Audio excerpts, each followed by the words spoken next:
পাখির গানে গানে হাওয়ার তানে তানে, পাখির গানে গানে হাওয়ার তানে তানে,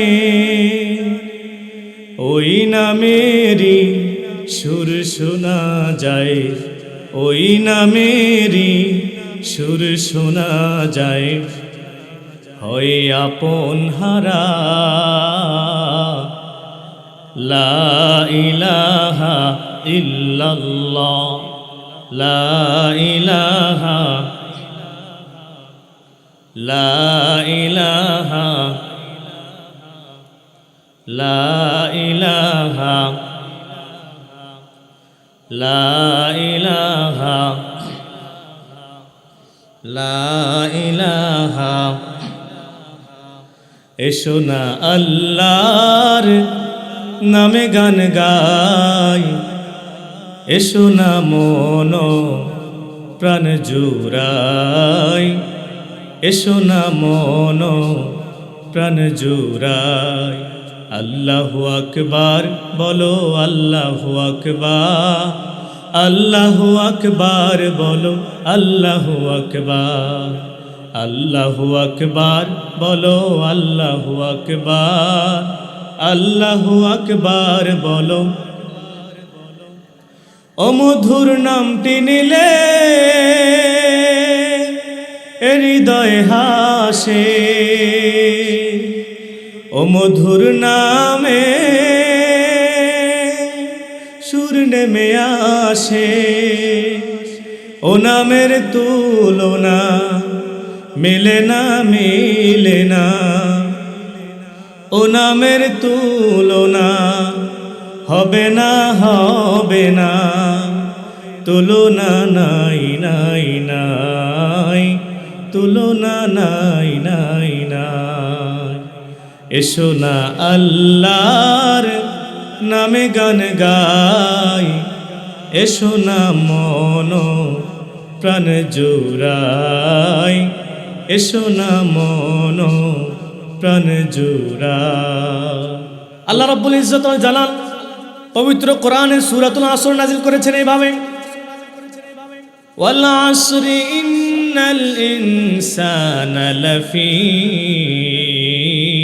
খুসর ইল্লাল্লাযীনা আমানু ওয়া আমিলুস সালিহাত ওয়া তাওয়াসাউ বিল হাক্কি ওয়া তাওয়াসাউ বিস সাবর। চমৎকার একটি সূরা, আয়াত মাত্র 3টা। কয়টা আয়াত? মাত্র 3টা। শব্দ বেশি না, অক্ষরও বেশি না, সূরা একদম ছোট্ট সূরা। কিন্তু কোরআনের মধ্যে সবচেয়ে তাৎপর্যপূর্ণ সূরা হচ্ছে সূরাতুল আসর। তাৎপর্যপূর্ণ সূরা অর্থাৎ এই সূরার গুরুত্ব অনেক, এই সূরার তাৎপর্য অনেক। যদিও দেখতে ছোট কিন্তু এটার মহত্ব অনেক বড়। মহত্ব কি? অনেক বড়। আমরা হয়তো অনেকে জানি না, জানার চেষ্টাও করি না। ইনশাআল্লাহ শেষ পর্যন্ত থাকলে আমি আশাবাদী যে আপনারা এই সূরা সম্পর্কে এতটুকু জানতে পারবেন যে আল্লাহ রাব্বুল ইজ্জত ওয়াল জালাল এই সূরার মধ্যে কি কথাগুলো বলে দিয়েছেন। মানব জীবনের সকল যে মূল নীতিগুলো আছে এগুলো আল্লাহ সূরার মধ্যে ঢুকাই দিয়েছেন। সুবহানাল্লাহ। আরো জোরে বলি সুবহানাল্লাহ। সূরাটির নাম কি? সূরাতুল আসর। সূরাতুল আসর। আয়াত মাত্র 3টি। কয়টি?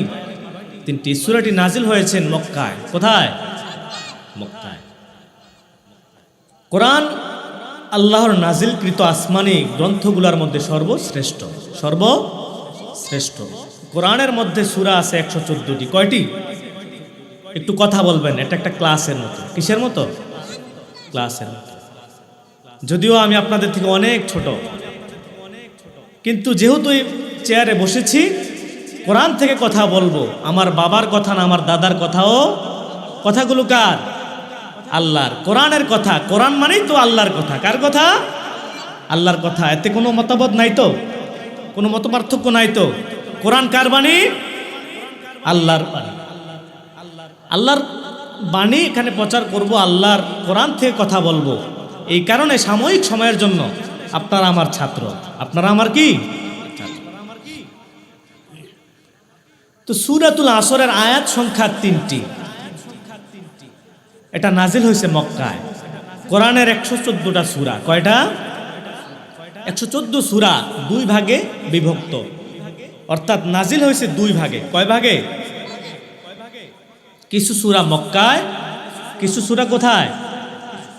মদিনায়। কিছু সূরা মক্কায় আর কিছু অবতীর্ণ হয়েছে মদিনায়। কোরআন নাজিল হয়েছে 23 বছরে। কয় বছরে?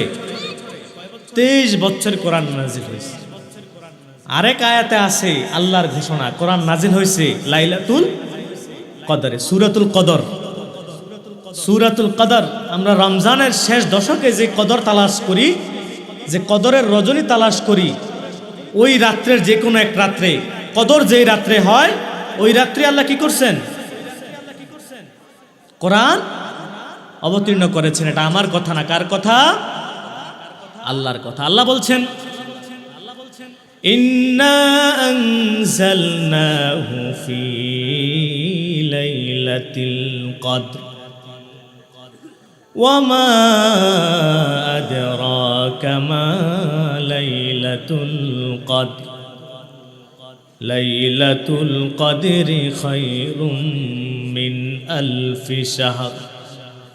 আল্লাহ বলছেন, এ কোরআন আমি নাজিল করেছি কদরের রজনীতে। ইন্না আনজালনাহু ফি লাইলাতিল কদর। আল্লাহ বলছেন, নিশ্চয়ই কোরআন নাজিল করেছি আমি কদরের রজনীতে, পবিত্র রজনীতে। কার কথা? আল্লাহর কথা। কোরআন নাজিল হয়েছে 23 বছরে। আবার বলছেন কদরের রাত্রে। কোনটা সঠিক? কোনটা সঠিক? একটা প্যাচ আছে না? প্রশ্ন আমাদের জাগতেই পারে, জাগবেই তো। কারণ এক জায়গায় বলছেন 23 বছরে, কোরআন নাজিল হয়েছে দীর্ঘ 23 বছর। 23 বছর তো মুখের কথা না, যে বললে হয়ে গেল, ঠিক না? একটা বছরে 12টা মাস, 365 দিন। কয়দিন? 365 দিন। এমন 23টা বছর লাগছে কোরআন নাজিল করতে। আবার আল্লাহ সূরাতুল কদরে বলছেন যে আল্লাহ এই কদরের রজনীতে কোরআন নাজিল করছেন। উত্তর হচ্ছে যে আল্লাহ কোরআন নাজিল করেছেন পর্যায়ক্রমে। পর্যায়ক্রমে কোরআন নাজিল হয়েছে মুহাম্মদুর রাসূলুল্লাহ সাল্লাল্লাহু আলাইহি ওয়াসাল্লামের উপরে। কার উপরে? মানবতার মুক্তির দূত, মানবতার মুক্তির দিশারি, দু জাহানের সরদার, শাফিউল মুজনিবিন মুহাম্মদুর রাসূলুল্লাহ সাল্লাল্লাহু আলাইহি ওয়াসাল্লামের উপরে কোরআন নাজিল হয়েছে দীর্ঘ 23 বছরে। কয় বছরে?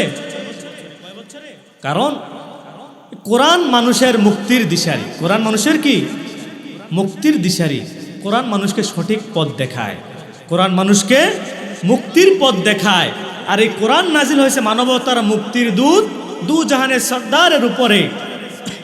একদিনে, 2 দিনে, 3 দিনে যদি কোরআন নাজিল করে দিত, তাহলে হয়তোবা মানব জীবনে চলতে যত রকমের সমস্যা আছে, অনেক সমস্যার মধ্যে আমাদের পড়তে হয়, ঠিক না? যত রকমের সমস্যা আছে, সব সমস্যার কথা ওই কোরআনে উঠানো সম্ভব হতো না। কি হতো না? কোরআনে উঠানো সম্ভব হতো না।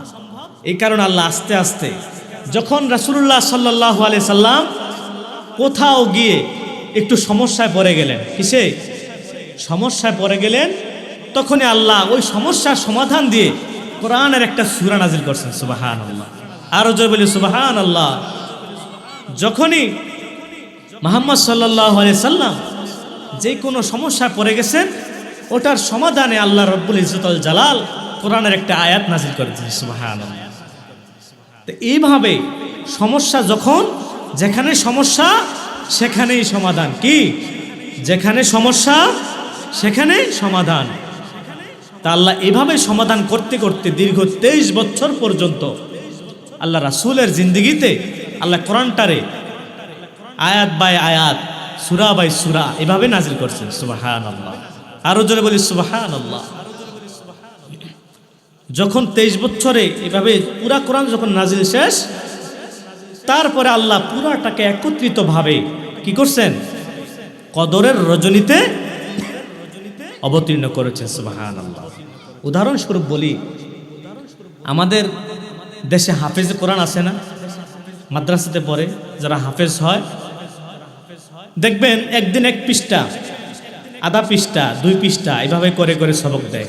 নতুন সবক দিয়ে দিয়ে তারা পুরা কোরআনটাকে আয়ত্ত করে। কি করে? আয়ত্ত করে। করার পরে শুনানিতে যখন যায় তখন কেউ কয়েকদিনে শোনায় ফেলে। এমনও ইতিহাস আছে যে একদিনে 1 খতম কোরআন করে ফেলছে।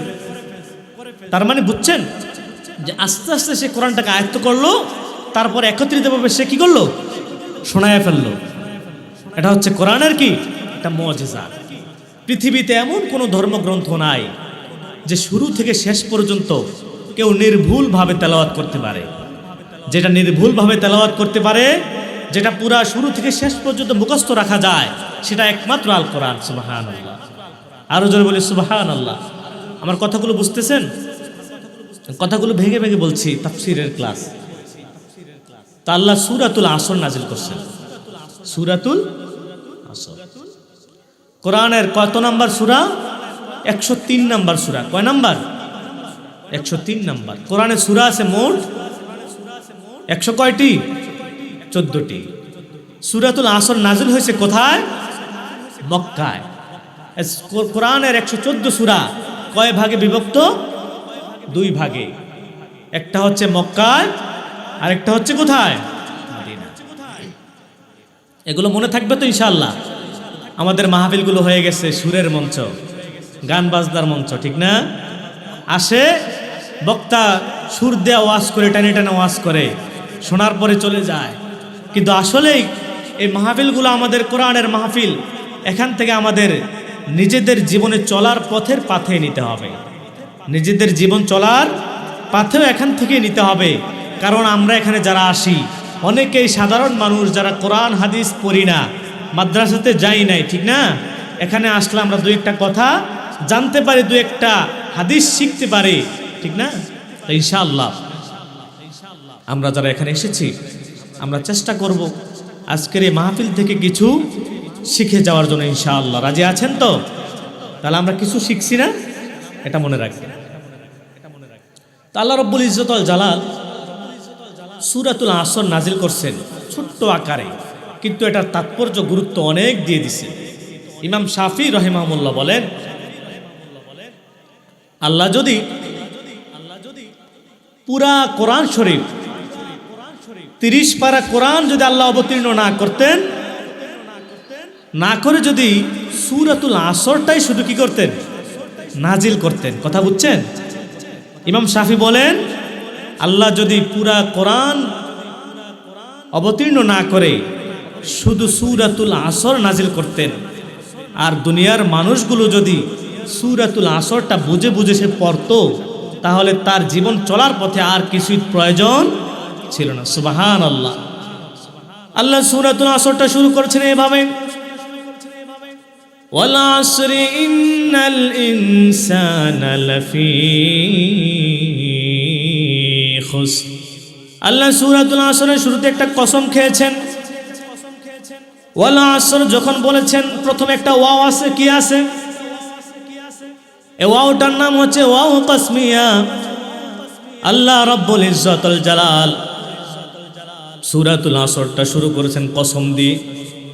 আল্লাহ বলছেন, ওয়াল আসর, সময়ের কসম, আসরের কসম, ইন্নাল ইনসানা লাফি খুসর, নিশ্চয়ই সকল মানুষগুলো ক্ষতির মধ্যে নিপতিত। দুনিয়ার সকল মানুষগুলো ক্ষতির মধ্যে আছে। আল্লাহ বলছেন সময়ের কসম, দুনিয়ার সকল মানুষগুলো ক্ষতির মধ্যে আছে। কথাগুলো বুঝছেন? আল্লাহ বলছেন সময়ের কসম। কি খাইছেন? কসম খাইছেন। তারপর বলছেন ইন্নাল ইনসানা লাফি খুসর, নিশ্চয় দুনিয়ার সকল মানুষগুলো ক্ষতির মধ্যে আছে। দুনিয়ার সকল মানুষকে বলছে, শুধু মুসলমানদেরকে বলে নাই। খেয়াল করবেন, বাংলাদেশের মানুষদেরকেও বলে নাই, এশিয়া মহাদেশের মানুষগুলাকেও বলে নাই। আল্লাহ সারা পৃথিবীতে যত মানুষ আছে, যত মানুষ আসবে, সকলকে উদ্দেশ্য করে আল্লাহ বলছেন সূরাতুল আসরে, ইন্নাল ইনসানা লাফি খুসর, নিশ্চয়ই সকল মানুষগুলো ক্ষতির মধ্যে আছে। তার আগে আল্লাহ একটা কসম খাইছেন। কি খাইছেন? কসম খাইলেন কেন? এখন আমাদের একটা প্রশ্ন জাগে না, আল্লাহ কেন কসম খাইলেন? আল্লাহর তো কসম খাওয়ার প্রয়োজন নাই। আমরা এখানে যারা আছি, আমরা সবাই তো মুসলমান, ঠিক না? সবাই তো আল্লাহকে বিশ্বাস করি, করি তো? সবাই আল্লাহকে বিশ্বাস করি না? শেষ নবী, আখিরি নবী, দুজাহানের সরদার নবী মুহাম্মদুর রাসূলুল্লাহ সাল্লাল্লাহু আলাইহি সাল্লাম, উনি যে শেষ নবী, উনি যে আল্লাহর নবী এবং রাসূল ছিলেন, এটাকে আমরা বিশ্বাস করি? আরো জোরে বলতে হবে, বিশ্বাস করি তো? আল্লাহ বলছেন ইন্নাল ইনসানা লাফি খুসর, দুনিয়ার সকল মানুষগুলো ক্ষতির মধ্যে আছে। তার আগে কসম খাইলেন। আল্লাহ কি কসম না খাইলে পারতেন না? আল্লাহ যদি কসম না খাইতেন আমরা কি বিশ্বাস করতাম না?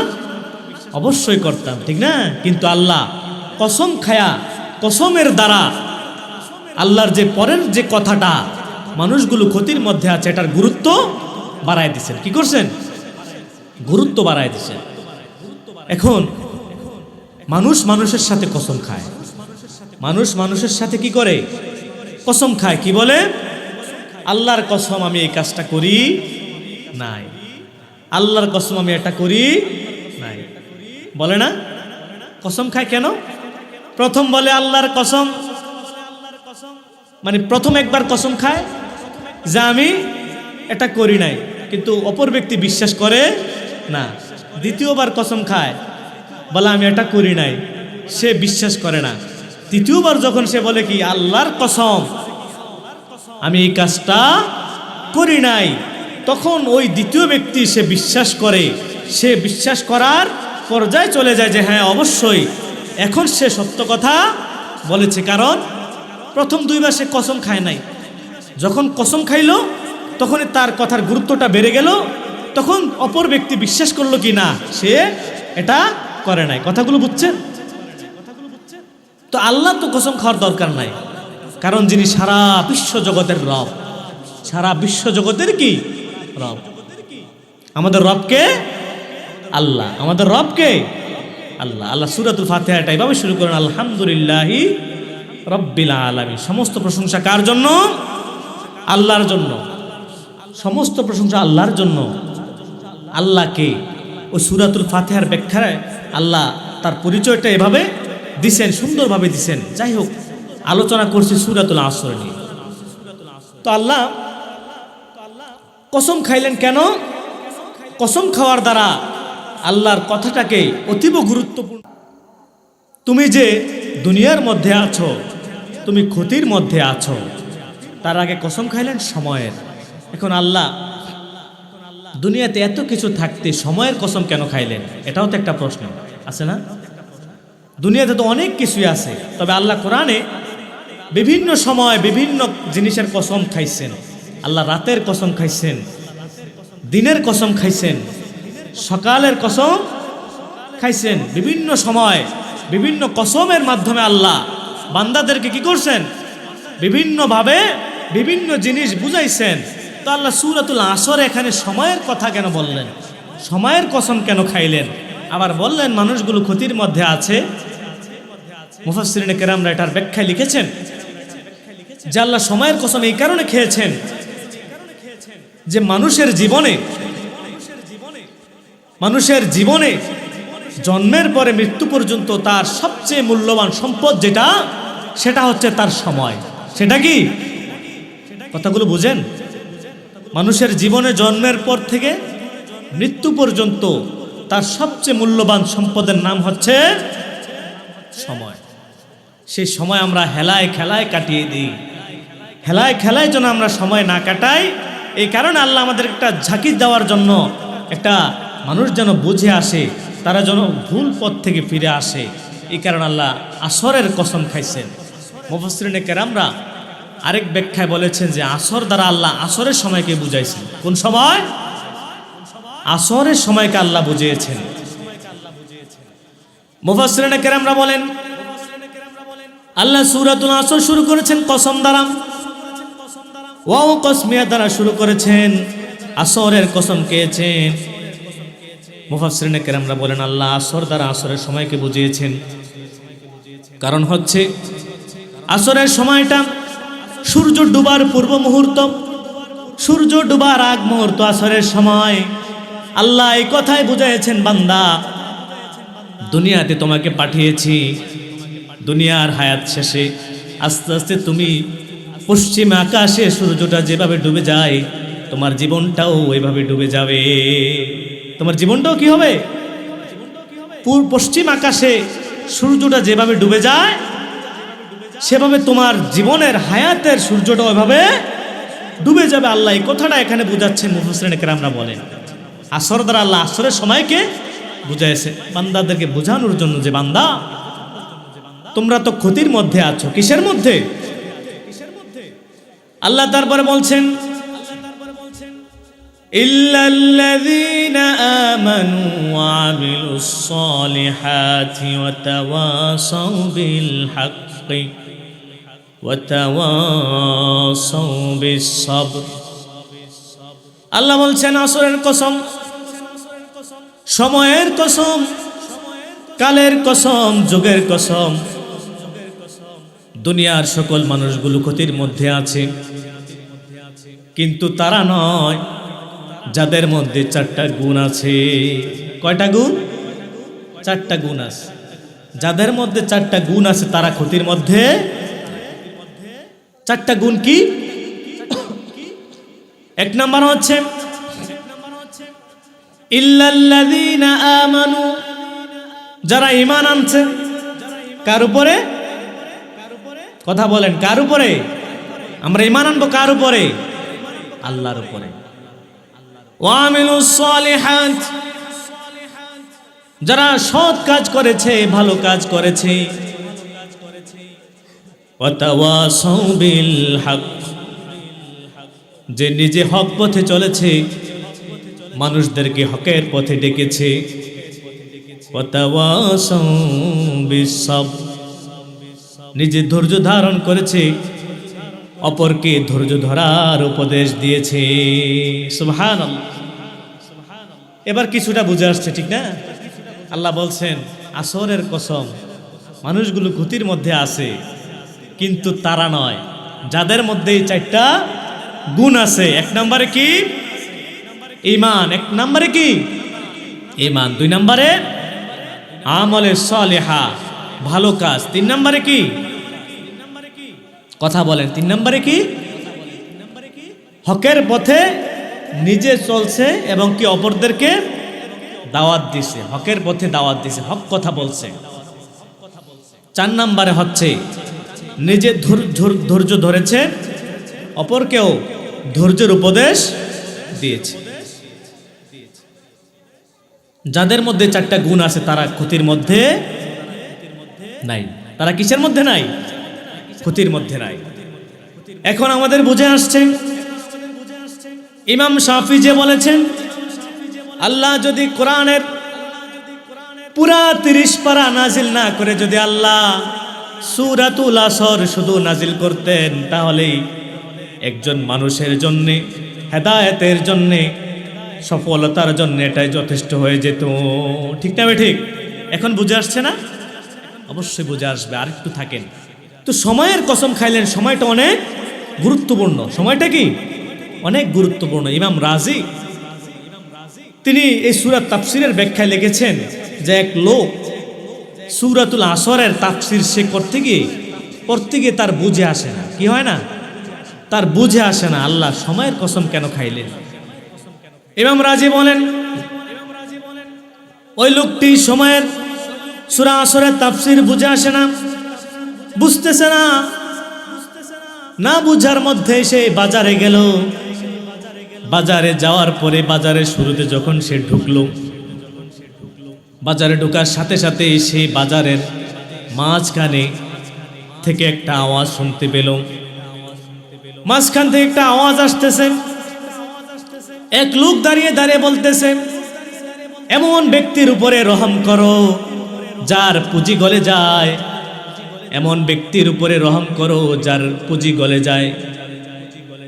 লোকটা শুনে আশ্চর্য হয়ে গেল, কি কয়? এমন ব্যক্তির উপরে কি করো? রহম করো যার পুঁজি গলে যায়। সে দৌড়ায় গেল। আমরাও তো যখন বাজারে যাই, কোনো ক্যানভাসাররা যদি ওষুধ বিক্রি করে, তখন মানুষগুলো চারপাশে তাকে ঘিরে দাঁড়ায় না? তাকে ঘিরে দাঁড়ায়, মানুষগুলো ঘিরে দাঁড়ায়। আর এক ব্যক্তি শুধু তার পণ্যের কি করে লেকচার দেয়, তার পণ্যের গুণগান গায়। আর মানুষগুলো তাকে ঘিরে রাখে। আস্তে আস্তে তার কথায় মানুষ মুগ্ধ হয়ে তার পণ্যের উপর আস্থা এনে সে একজন একজন করে কিনে। প্রথম কেউ কিনে না, আস্তে আস্তে কিনে, ঠিক না? একজন কিনে, তার কিনা দেখে আরেকজন কিনে, আরেকজন কিনে, তখন আবার মানুষ কি হয়? কিনতে থাকে। তখন তার একটা ভালো লাভ হয়ে যায়, ঠিক না? ওই ব্যক্তিটি যখন বাজারে ঢুকলেন, বাজারে ঢুকার পরে সে শুনতেছেন কি? বাজারের মাঝখান থেকে এক লোক আওয়াজ দিয়ে বলতেছে, এমন ব্যক্তির উপরে রহম করো যার পুঁজি গলে যায়। এমন ব্যক্তির উপরে রহম করো যার পুঁজি গলে যায়। ওই লোকটি ওই লোকের কাছে গেল। ওখানে গিয়ে দেখে যে লোক দাঁড়িয়ে দাঁড়িয়ে এই কথাটি বলতেছে, এমন ব্যক্তির উপরে রহম করো যার পুঁজি গলে যায়, সেই লোকটি হচ্ছেন বরফ বিক্রেতা। সে কি? বরফ বিক্রেতা। তো সে তো দাঁড়িয়ে দাঁড়িয়ে বলবেই যে এমন ব্যক্তির উপরে রহম করো যার পুঁজি গলে যায়, কারণ তার পুঁজি তো বরফের মধ্যে। কিসের মধ্যে? সে তার টাকাটা বরফ ইনভেস্ট করছে। কোথায়? বরফ ইনভেস্ট করছে। এখন বরফ যদি গলে যায় পানি হয়ে যাবে। কি হয়ে যাবে? পানি হয়ে যাবে। পানি কেউ কিনবে না, কারণ পানি সব জায়গায় পাওয়া যায়। পানি যেথায় সেথায় পাওয়া যায়। প্রত্যেকের টিউবওয়েলে পানি আছে, কিন্তু বরফ পাওয়া যায় না। কথাগুলো বুঝতেছেন? বরফ পাওয়া যায় না। তো ওই লোকটা বলতেছে, এমন ব্যক্তির উপরে রহম করো যার পুঁজি গলে যায়। ওই লোকটি বলতেছে, আমি ওখানে যাওয়ার পরে যখন দেখলাম উনি বরফ বিক্রেতা, ওনার কথা শুনে আমার সূরাতুল আসরের তাফসীরটা বুঝে আসলো। সূরাতুল আসরের ব্যাখ্যাটা আমার বুঝে আসলো যে আল্লাহ রাব্বুল ইজ্জতুল জালাল আমাদেরকে দুনিয়াতে পাঠিয়েছেন। আমারও তো বরফওয়ালার মতো একটা পুঁজি আছে।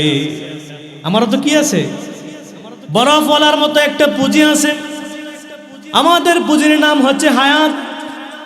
পুঁজির নাম কি? একটু আওয়াজ দিয়ে বলতে পারবেন না? আমাদের পুঁজির নাম কি? হায়াত। হায়াত আমাদের গলতেছে বরফওয়ালার মতো। বরফ যেভাবে গলে যায়, সে বলতেছে এমন ব্যক্তির উপরে রহম করো যার পুঁজি গলে যায়। আমাদেরও হায়াত আছে।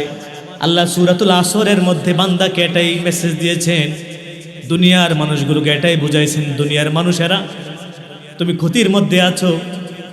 তোমার হায়াতরা বরফের মতো আস্তে আস্তে গলে যাচ্ছে। আসরের কসম কেন খাইলেন?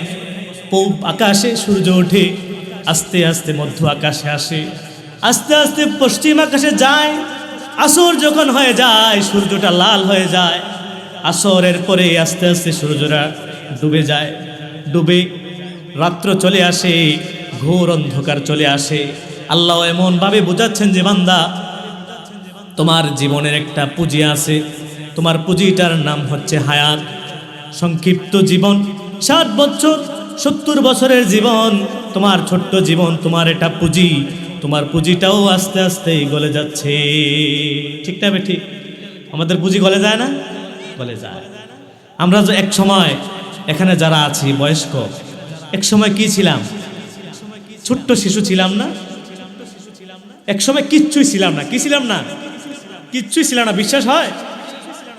আমার কথা না, আল্লাহর কথা। কার কথা? আল্লাহ বলছেন, হাল আতা আলাল ইনসানি হিনুম মিনাদ দাহরি লাম ইয়াকুন শাইআম মাযকুরা। জোরে বল আল্লাহু আকবার। আরো জোরে বল আল্লাহু আকবার। আল্লাহ বলছেন, মানুষ, হাল আতা আলাল ইনসান, আল্লাহ বলছেন দুনিয়ার মানুষ, তোমার কি এমন একটা সময় ছিল না যে সময় তুমি কিছুই ছিল না? কার কথা? আল্লাহর কথা। আল্লাহ বলছেন, মানুষ, তোমার কি এমন একটা সময় ছিল না যে সময় তুমি কিছুই ছিল না? তুমি কিছুই ছিলেন, আসলে কি ছিলাম? আজকে যার বয়স 50, 51 বছর আগে সে কি ছিল? যার বয়স 80, 81 বছর আগে সে কি ছিল? তার তো দুনিয়ায় কোনো অস্তিত্বই ছিল না। ছিল? তার কোনো অস্তিত্ব ছিল না। তাহলে আমরা কিছুই ছিলাম না, কিছুই ছিলাম না। তারপরে আল্লাহর ইচ্ছায় আস্তে আস্তে মায়ের গর্ভে আল্লাহ আমাদেরকে লালন পালন করলেন, রূহ দিলেন, দুনিয়াতে পাঠাইলেন। ছোট্ট শিশু। আস্তে আস্তে আমরা খাওয়া দাওয়া করলাম, খানা একজনের মাধ্যমে খাইলাম। আস্তে আস্তে নিজে খাওয়ার উপযোগী হইলাম। নিজে খাওয়ার কি হইলাম? উপযোগী হইলাম। আস্তে আস্তে বড় হইতে লাগলাম, পূব আকাশের সূর্যের মতো। সকালবেলা সূর্য উঠে সেকেন্ড বাই সেকেন্ড, সেকেন্ডের পর সেকেন্ডে সে কি করে? তার স্থান চেঞ্জ করে। তার স্থান কি করে? চেঞ্জ করে আস্তে আস্তে ঠিক দুপুরে কোথায় আসে? মাঝ আকাশে আসে, আমাদের মাথার উপরে চলে আসে। আবার আস্তে আস্তে সে পশ্চিম আকাশে চলে যায় তার গন্তব্যের দিকে। কোথায়? তার গন্তব্যের দিকে। কারণ সে আল্লাহর ইশারায় চলে। কার ইশারায়? আল্লাহর ইশারায়। দুনিয়ায় যা কিছু আমরা দেখি সব কার ইশারায় চলে? আল্লাহর ইশারায়। আমরা যে মানুষ, আমাদের তো রক্তের অনেক গরম, টাকার পাহাড়, টাকার পাওয়ার, সময়ের জনগণের প্রতিনিধি, আমাদের কত পাওয়ার, রক্তের পাওয়ার, ঠিক না? আমরা সবাই কার কথায় চলি? আল্লাহর ইশারায় চলি। সূর্যটাও আল্লাহর ইশারায় চলে। তো সূর্যটা আস্তে আস্তে মধ্য আকাশে আসে, আস্তে আস্তে আবার ডুবে যায়। মানুষও জন্মের পরে আস্তে আস্তে বড় হয়। শিশু, কিশোর, যৌবনকাল পেরিয়ে সে আস্তে আস্তে আবার কি হয়ে যায়? মাটির গর্ভে বিলীন হয়ে যায়। মাটির সাথে কি হয়ে যায়? মিশে যায়। তাহলে আমাদের সংক্ষিপ্ত জীবন, আমাদের জীবনটা কি সংক্ষিপ্ত। আল্লাহ দুনিয়াতে পাঠিয়েছেন আমাদেরকে সংক্ষিপ্ত হায়াত দিয়ে, অল্প কিছু হায়াত দিয়ে। আর আমাদের জীবনের সবচেয়ে মূল্যবান যে সম্পদ, সেটার নাম হচ্ছে হায়াত। সেটার নাম কি? কথাগুলো বুঝে আসছে? এই কারণে আল্লাহ সূরাতুল আসরে কসম খাইলেন সময়ের। কিসের?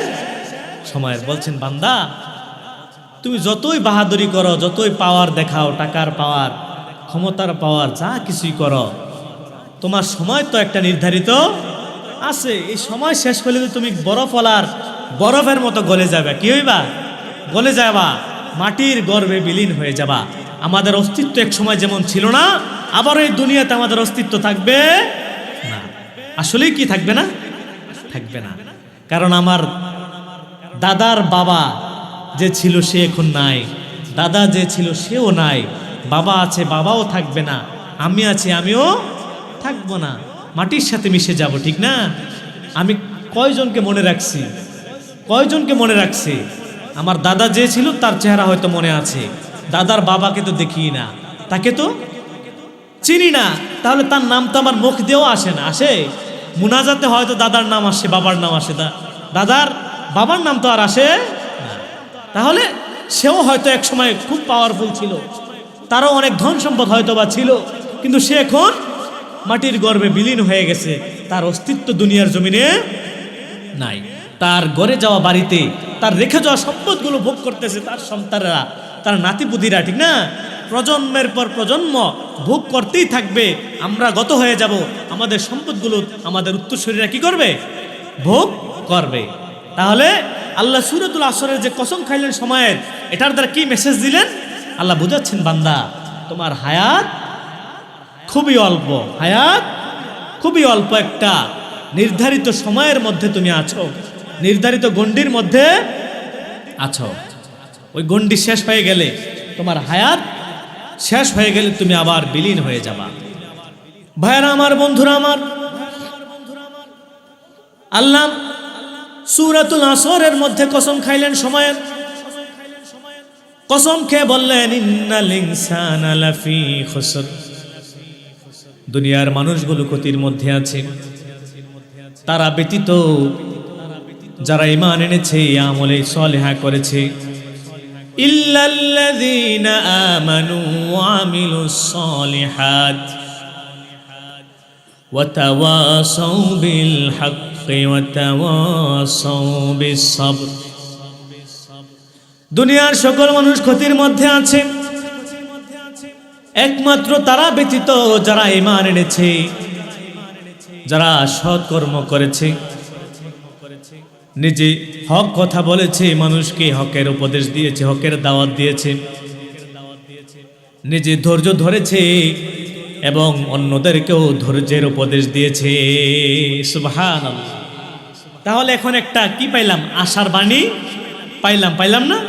প্রথম বলছেন আল্লাহ ভয় লাগাই দিয়েছেন, প্রথম সময়ের কসম, দুনিয়ার সকল মানুষগুলো ক্ষতির মধ্যে নিপতিত।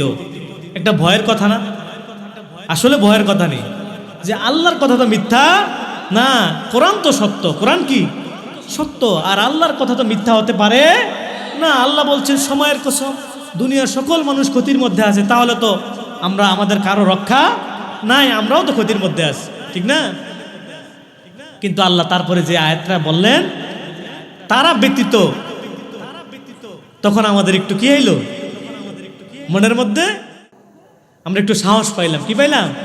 সাহস পাইলাম। একটা মামলা হয়েছে। কি হয়েছে? আমাদের এখানে একটা মার্ডার হয়েছে, এটার মামলা হয়েছে। একজন আমার ফোন দিয়ে বললো, ভাই এমন এমন ঘটনা, অমুক জায়গায় তো একটা মার্ডার হয়েছে, একটা মানুষ মেরে ফেলছে। তো কি হয়েছে? এখানে মামলা হয়েছে, মামলা অমুকের নাম তমুকের নাম, এই নাম সেই নাম দিছে। আমি তো ভয়ে আছি, আমার তো পানি জমে, আমার তো কি হয়ে গেছে, পানি জমছে, হয়তো বা আমার নাম দেয় কিনা। মানে এটা আমাদের একটা উদাহরণস্বরূপ বললাম। মানে আমার একটা ভয় থাকবে কি, আমার নাম দিছে কিনা, আমার নাম দিছে কিনা, আমার পরিবারের কারো নাম দিছে কিনা। যখন বলছে না আপনার নাম দেয় নাই, আপনার পরিবারের কারো নাম দেয় নাই, তখন আমার কি লাগবে? ভালো লাগবে না? স্বাভাবিক বিষয়। আমি একটু কি প্রথম যে একটা টেনশনে পড়ে গেছিলাম, পরে আমি ওইটার থেকে ফিরে এসে একটু ভালো লাগা কাজ করলো, ঠিক না? আল্লাহ একটা ভয় লাগাই দিছে আমাদেরকে, মানুষ ক্ষতির মধ্যে আছে। কিন্তু তারপরে যে কথাগুলো বলছেন, ওই কথাগুলো যারা মানে, ওই কথাগুলো যারা মেনে জীবন পরিচালনা করে, তারা ক্ষতির মধ্যে নাই। সুবহানাল্লাহ। আল্লাহ প্রথমে কি বললেন? যারা ঈমান এনেছে। কি এনেছে? ঈমান এনেছে। এবার আসি ঈমানের আলোচনায়। ঈমান কার উপরে এনেছে? একটু কথা বলেন, কার উপরে? আল্লাহর নাম নিতে কি আমাদের সমস্যা? আল্লাহর নাম নিতে ভয় লাগে নাকি? ভয় লাগে। ঈমান কার উপর এনেছে? আল্লাহর উপর। ঈমান জানলাম, আমি মুখে বললাম আমি ঈমানদার, হয়ে গেলাম ঈমানদার। আমি দাবি করছি আমি ঈমান আনছি আল্লাহর উপরে, হয়ে গেলাম। মুখে বলা সহজ, কাজে করা কঠিন, ঠিক না? মুখে মুখে তো আমরা সবাই ঈমানদার। আলোচনায় যখন যাব তখন বুঝতে পারবো যে আসলে সত্যিকার অর্থে ঈমানদার কয়জন। আল্লাহ বলছেন যারা ঈমান এনেছে তারা ক্ষতির মধ্যে নাই। তারা কিসের মধ্যে নাই? ক্ষতির মধ্যে নাই। আবার ঈমান কাকে বলে? ঈমান হচ্ছে 6 জিনিসের নাম। আমানতু বিল্লাহ। ঈমানে যে মুফাসসল আছে, আমরা মুসলমান, কিন্তু আসলে আমাদের দুর্ভাগ্য যে আমরা ইসলাম প্র্যাকটিস করি না। যা শুনি তা মানি না। কি করি না? তা মানি না। আসলে কি মানি? মানি। দিনে ইলম শিক্ষা করা প্রত্যেক নরনারীর উপরে ফরজ। কতটুকু ফরজ? যতটুকু আমাদের জীবন পরিচালনার ক্ষেত্রে প্রয়োজন ততটুকু কি ফরজ। বাকি আপনার বুখারী, তিরমিজি, কোরআন পুরা মুখস্থ রাখতে হবে এটাও প্রয়োজন নাই।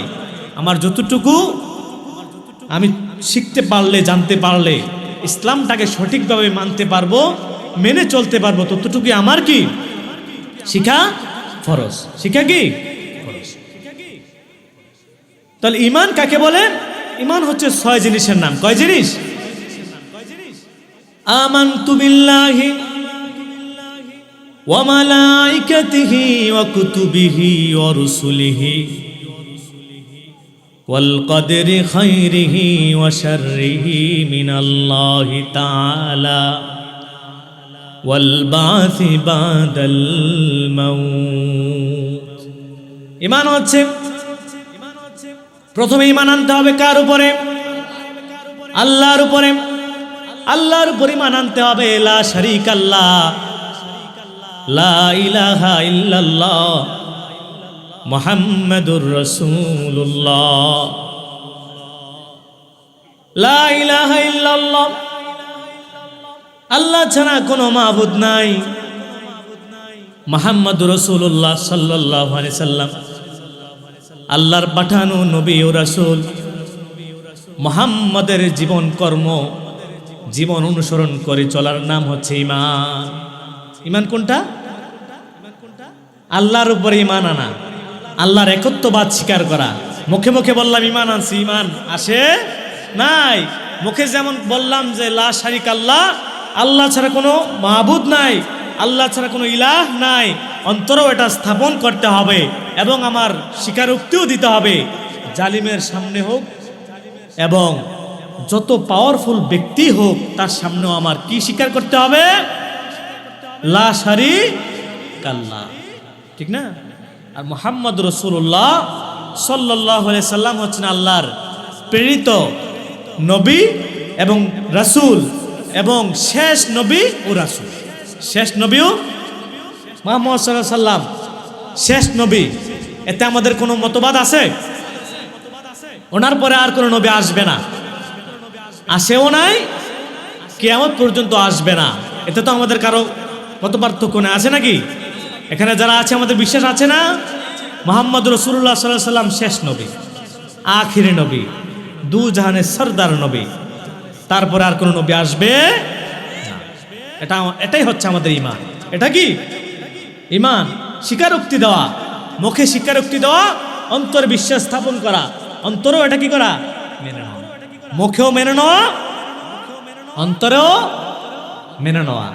আর মুখে বলা একটা, অন্তরে আরেকটা। এটা কি বলেন তো? কথা বলেন। মুখে একটা, অন্তরে আরেকটা। এটা কি? কিসের আলামত? মুনাফিকের এক নাম্বার আলামত হচ্ছে কি? মুখে এক, অন্তরে আরেক। মুখে এক, অন্তরে আরেক। মুখে স্বীকার করে আল্লাহ এক, সমস্ত কিছুর মালিক আল্লাহ। অন্তরে ধারণ করে আহারে অমুকের বিরুদ্ধে যে কথা বলি তাহলে তো আমার চাকরিটা চলে যাবে, যদি হক কথা বলি আমার চাকরিটা চলে যাবে, ঠিক না? এই ভয় করে। তাহলে মুখের আর অন্তরের মিল আছে নাকি? ঈমান হচ্ছে মুখে স্বীকার করা, অন্তরে এটা স্থাপন করা। মুখে যেটা বলা সেটা অন্তরেও কি করা? থাকা, অন্তরে মেনে নেওয়া। ঈমানের প্রশ্নে আসলাম। ঈমান হচ্ছে লা শারীকা আল্লাহ, লা ইলাহা ইল্লাল্লাহ, মুহাম্মাদুর রাসূলুল্লাহ। আমরা সবাই আওয়াজ দিয়ে বলি লা ইলাহা ইল্লাল্লাহ মুহাম্মাদুর রাসূলুল্লাহ সাল্লাল্লাহু আলাইহি ওয়াসাল্লাম। আমি আর আপনি তো ঈমান পেয়ে গেছি সহজে। আমার দাদা ছিল মুসলমান, বাবাও সেই সূত্রে মুসলমান, আমার বাবা মা মুসলমান, সেই সূত্রে আমিও মুসলমান, ঠিক না? বাবা মার মুসলমানের ঘরে জন্মগ্রহণ করেছি, সেই সুবাদে আমি মুসলমান। আসলে আমি নামের মুসলমান না কামের মুসলমান যদি আলোচনা করি তাহলে আমরা বুঝতে পারবো, ঠিক না? ঠিক। আমরা বাপ দাদা সূত্রে মুসলমান, সত্যিকারে মুসলমান ছিলেন সাহাবায়ে কেরামরা, সত্যিকারে ইমানদার ছিলেন সাহাবায়ে আজমাইনরা। তাদের ঈমান আর আমাদের ঈমান অনেক পার্থক্য আছে। তাদের ঈমান আর আমাদের ঈমান রাত্র আর দিনের তফাৎ, ঠিক না? আমরা তো বলি ঈমান আনলাম, আল্লাহ এক, রাসূল এক, রাসূল শেষ নবী, এটাই বুঝি ঈমান। আসলে ঈমানটা এমন না। ঈমানের জন্যে সাহাবায়ে আজমাইনরা নিজের জীবন পর্যন্ত বিলিয়ে দিয়েছেন, ঈমান ছাড়েন নাই। আর আমি আর আপনি তো একটু ভয় দেখাইলে ঈমান ছেড়ে দেই, ঠিক না? কথাগুলো মিথ্যা বলতেছি নাকি? কোরআন ও হাদিসের কথা বলতেছি, এর বাইরে কোনো কথা বলি? আমরা আসছি কোথায়? সূরাতুল আসরের ইল্লাল্লাযীনা আমানুর ব্যাখ্যায়। কোথায়? ইল্লাল্লাযীনা আমানু, অর্থাৎ তারা ক্ষতির মধ্যে নাই। তারা কারা? যাদের মধ্যে ঈমান আছে, কি আছে? ঈমান আছে, তারা ক্ষতির মধ্যে নাই। তাহলে আমি আর আপনি কেমন ঈমানদার? আমাদের ঈমান জায়গায় জায়গায় বিক্রি হয়ে যায়। আমাদের ঈমান একটু ভয়ের সামনে পড়লে চলে যায়। আমাদের ঈমান নরভরে ঈমান, দুর্বল ঈমান। আমাদের এই ঈমানে আমরা দুনিয়াতে সারতে পারলেও আখিরাতে সারতে পারবো না। ঠিক না বেঠিক? আল্লাহ যে ঈমানদারের কথা বলছেন, সেই ঈমানদার হতে হবে। সেই ঈমানদার হতে হলে আমাদের বিভিন্ন ভয়ের সামনে দিয়ে যেতে হবে।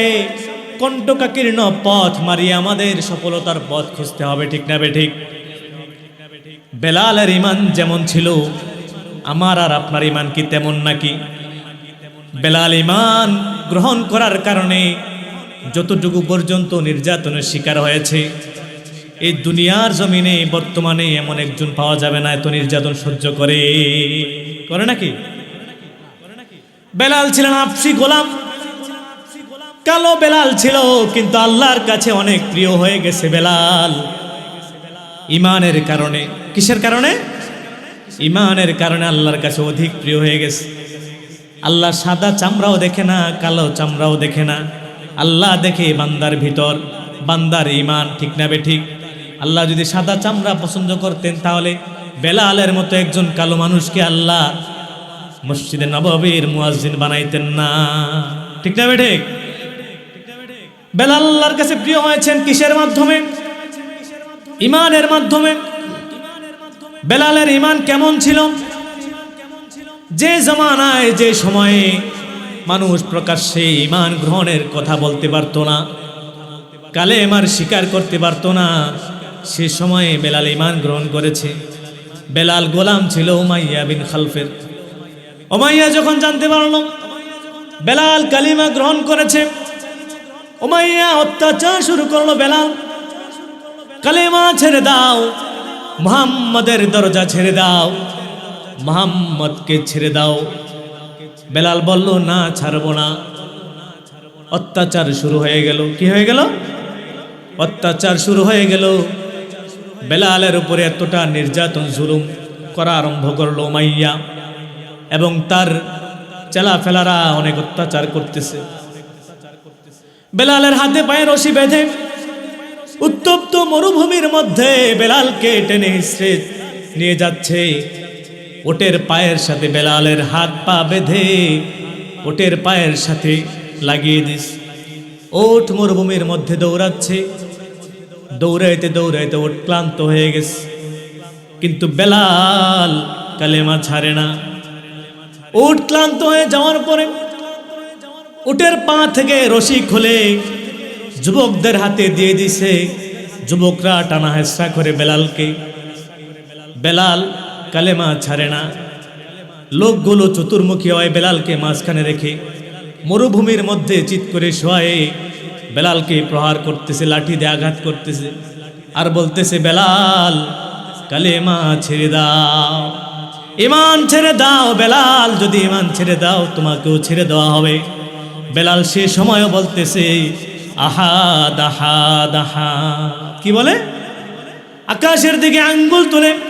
শরীর তো ক্লান্ত, বেলাল তো আঘাতের পর আঘাত সহ্য করতে করতে ক্লান্ত হয়ে গেছে। কথা বলার শক্তি নাই, উঠে দাঁড়ানোর মতো শক্তি নাই, কোনো হিতাহিত জ্ঞান তার নাই।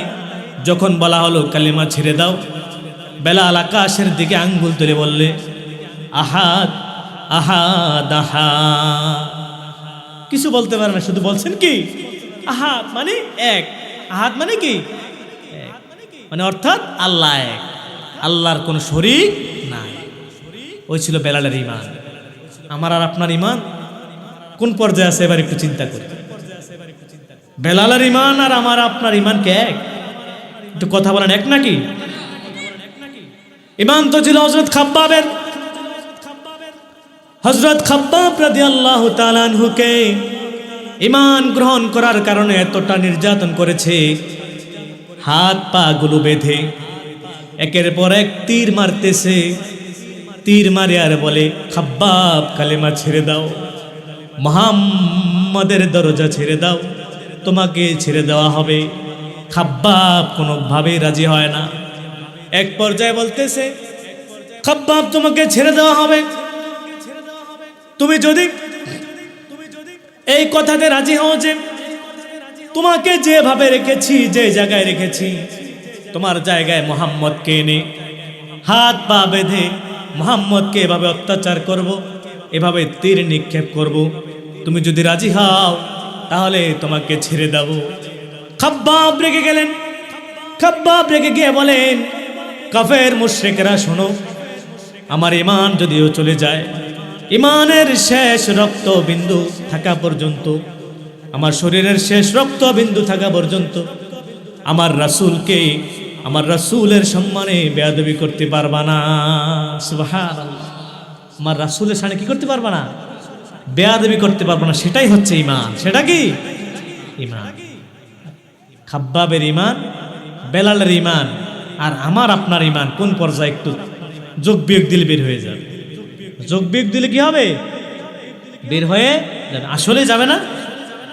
আমরা তো একটু ভয় পাইলি, কেউ একজন ভয় দেখাইলেই আমার ঈমান বিক্রি করে ফেলি, ঈমান বিক্রি করে ফেলি, ঠিক না?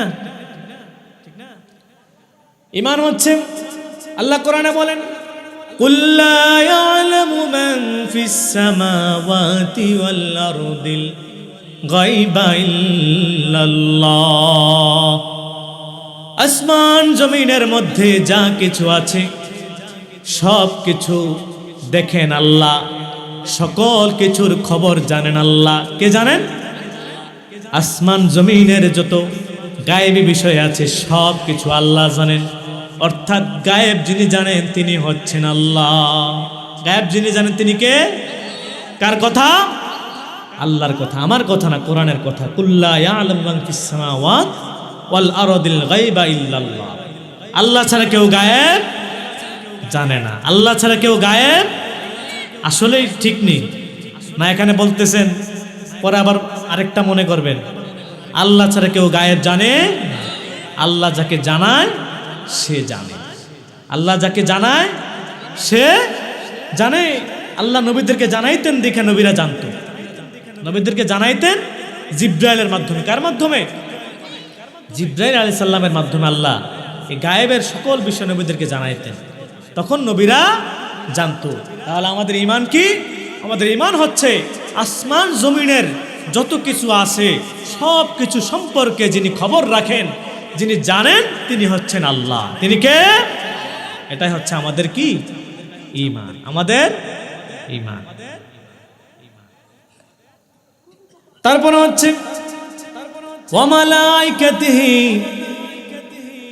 আল্লাহর যত ফেরেশতা কুল আছে, ফেরেশতা আছে সত্য নাকি মিথ্যা? ফেরেশতাদের উপর ঈমান আনা। ওয়া মালাইকাতিহি ওয়া কুতুবিহি, আল্লাহর যত আসমানে কিতাব আছে সবগুলোর উপর ঈমান আনা। কি করা? ঈমান আনা। আল্লাহর যত আসমানি গ্রন্থ আছে সবগুলো সত্য। সবগুলো কি সত্য? ঈমান আছে না? এটার উপর ইয়াকিন আছে তো? বিশ্বাস আছে তো? আল্লাহ যত আসমানি গ্রন্থ পাঠিয়েছেন সবগুলা সত্য। সবগুলা কি সত্য। আর যত আসমানি গ্রন্থ আল্লাহ দুনিয়াতে পাঠিয়েছেন সবগুলো রহিত হয়ে গেছে কোরআন আসার পরে। কোরআন আসার পরে, কোরআন নাজিল হওয়ার মাধ্যমে আল্লাহ অতীতের সকল আসমানি গ্রন্থের আমল কি করছেন? স্থগিত রাখছেন। মানে স্থগিত করে রাখছেন ওইটা। মানে অর্থাৎ মুফাসসিরিনে কেরামরা বলেন যে অতীতের যত গ্রন্থ আল্লাহ নাজিল করছেন আর কোরআন নাজিল করছেন, কোরআন নাজিল এবং এমনভাবে করছেন অতীতের সকল কিতাবের এলেম কোরআনে ঢুকাই দিয়েছেন। সুবহানাল্লাহ। কথা বুঝে আসছে? এই কারণে অতীতের কিতাবগুলোকে রহিত করে রাখছে। কোরআনের প্রচলন চলবে, কিয়ামত পর্যন্ত চলবে ইনশাআল্লাহ। ওয়া কুতুবিহি, আল্লাহর কিতাব সমূহের উপরে ঈমান আনতে হবে, এটার নাম হচ্ছে ঈমান।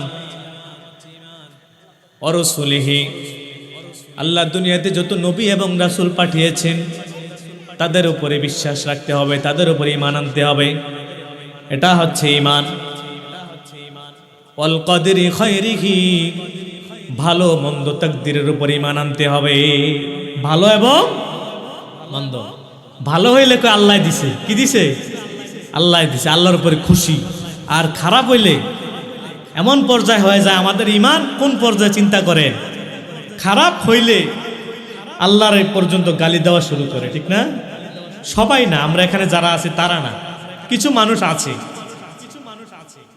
কথা বলেন, কিছু মানুষ আছে না যে আল্লাহর পর্যন্ত গালি দিয়ে ফেলে সময় খারাপ হলে। সময় কি হলে? আসলে সময় খারাপ হয় না, হয় নাকি? সময় খারাপ হয় না, সময় খারাপ হয় না। আল্লাহ রাসূল সাল্লাল্লাহু আলাইহি ওয়াসাল্লাম, বুখারী শরীফের হাদিস, আল্লাহ রাসূল বলেন, তোমরা সময়কে গালি দিও না। সময়কে কি দিও না? গালি দিও, সময়কে গালি দিও না, কারণ সময় খারাপ যায় না, সময় খারাপ হয় না কখনোই, মানুষ খারাপ হয়। কি হয়? মানুষ খারাপ হয়, ব্যক্তি খারাপ হয়, সময় খারাপ হয় না। সময় পবিত্র একটা জিনিস, সময় মূল্যবান একটা সম্পদ, সময় মূল্যবান একটা কি সম্পদ। তাহলে আমরা কি জানলাম?